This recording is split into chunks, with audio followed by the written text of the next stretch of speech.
Alright, magandang araw sa inyo mga boss, mga ma'am, mga sir. Andito ako ngayon sa Villa Janela Residences. Meron kasing isang portion ng lot dito na for sale. Nag-iisa na lang po ito actually.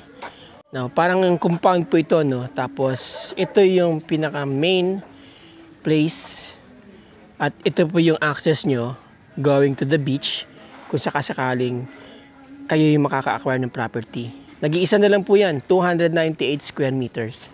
Pakita ko po muna sa inyo tong beach dito. By the way, we are in San Antonio, Zambales, Pundakit. Kapag may mga bisita kayo, pwede po sila mag-check-in dito. Pwede rin kayong mag-rent ng pool, or maligo. Hindi lang ako sure kung meron bang rent or may bayad kapag nandito na sa loob ng residences. At may mga kubo-kubo sila dito. Meron kayong pwedeng gamiting pavilion. May pavilion restaurant, alfresco dining, ito. Alright. And yan. Ito po yung beach niya. Sunset Beach po ito. Yan po ang beach, no? Nasa tapat kayo ng Capones and Camara Island. Ito masarap tumambay pag hapon, pag umaga. This is what you get kapag meron kayong property dito. There you go. Diba? Ganda po dito mga boss, mga ma'am, mga sir. Especially kapag sunset. Ang laki ng beachfront nila, lawak,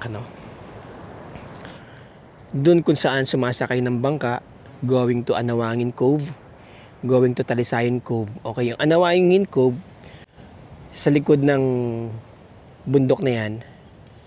Tapos, yung pinakadulo na yon, yung nakaprotrude doon, yung malapit na sa dagat, may little island. Sa likod naman yan, yung Talisayan Cove. Alright? Develop na po yan, Anawangin Cove. Maganda na po yan. Tapos, itong hilera na to, puro resorts na po. Yan ang Camara Island and Capones Island. Alright? Pasilip natin kay Chokokoy.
Ayan, 298 square meters, about 10 meters po or 8 meters ang kanyang frontage, and then may mga ilang tanim dito.